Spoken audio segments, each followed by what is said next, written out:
Alright, so, in my last review, I was going over two of my personal favorite Mega Man games of all time, with Mega Man 2 being my absolute favorite game out of the series, and Mega Man 3 coming to a close second. But now, it's time to stop going over the best Mega Man games, and start going over to some of the more inferior titles. Because after Mega Man 4 came out, well then, the whole Mega Man series was starting to get stale, and I will talk about that right now.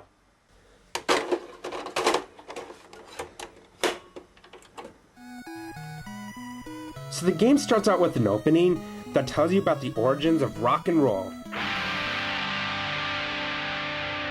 No, not that type of rock and roll. I'm talking about the two robots that Dr. Light created, who are named Rock and Roll. They were created as two household robots for Dr. Light, but after some of his robots went berserk, Rock asked Dr. Light to be turned into a super robot to fight off these robots, and that's when Mega Man was born. So, Mega Man 4 is pretty much the game in which the Mega Man series started to get really stale. Capcom seemed like they're trying hard to keep the series fresh, much like what they did with Mega Man 3, so I will give them credit for that, but the game is just not that great. Yeah, I know I'm probably gonna get attacked by a bunch of Mega Man fanboys for saying this, especially from some rabid Sonic and Mega Man fanboy whose best friend is a 20-year-old mascot for Domino's Pizza and try all he can to get his mom to sue me just because I so unfairly attacked one of his favorite games.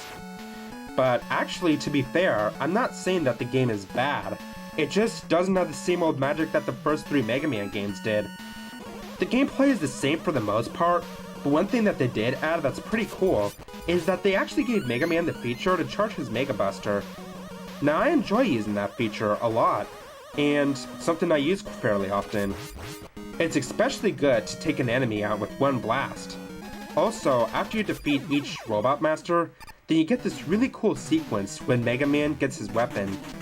It shows Mega Man rotating in a 90-degree angle behind a 3D Tron-like grid.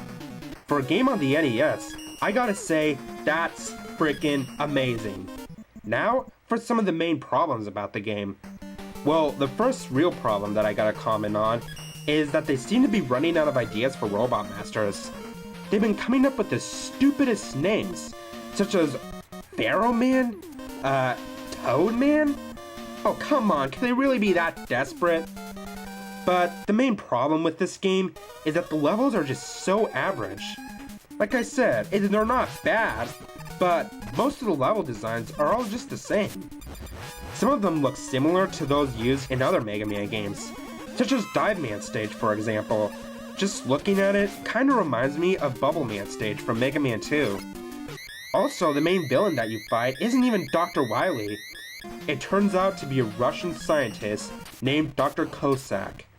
But once you go through his castle and defeat him, then you find out that he's being blackmailed by none other than, of course, Dr. Wily.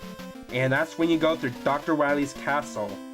Well, of course. How could anybody not guess that Dr. Wily would have anything to do with this? Turns out that Dr. Cossack is being blackmailed by Dr. Wily. Gee, it's like, who would not guess something like that? But whatever, let's keep playing. So you're going through Dr. Wily's castle, getting ready to approach him. After you do approach him, then you fight him in his ship. First you take out the skull on his ship.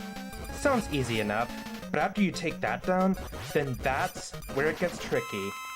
You gotta take down the blue crystal that's on the ship, but it's very hard to reach. Usually you're too low to aim for it, and you can use the rush jet, but that doesn't make it any easier. It wasn't until later that I found out that you gotta charge your Mega Buster while you're at the very edge of the screen, and then jump and aim for the crystal while the ship is closer to you. Now that should be enough to destroy his big ship. Now, I know I'm giving a lot away, but is Mega Man 4 really worth beating Dr. Wily?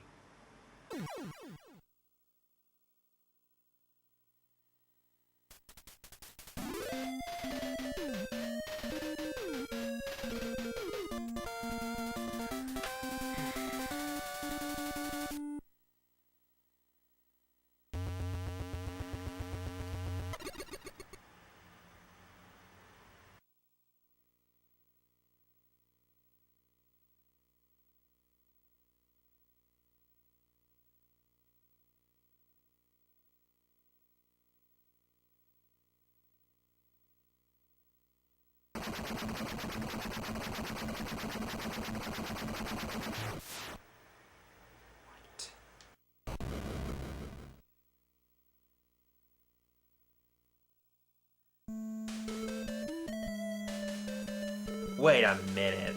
That's it? That's the ending to Mega Man 4? That was so not worth it. I mean, all you do is he just begs Mega Man for forgiveness, and then he's like, "Ah, sucker, you didn't defeat me yet. I escaped from my tower." And it'll be continued in Mega Man 5. I mean, can you believe it? What a total jip. But, to be fair, like I said, Mega Man 4 isn't that bad of a game. It has some potential, so I'll give that game a score of 6.5 out of 10. I mean, after all, at least it's better than this game. Ooh, yeah, now this is where the Mega Man series starts to really get stale.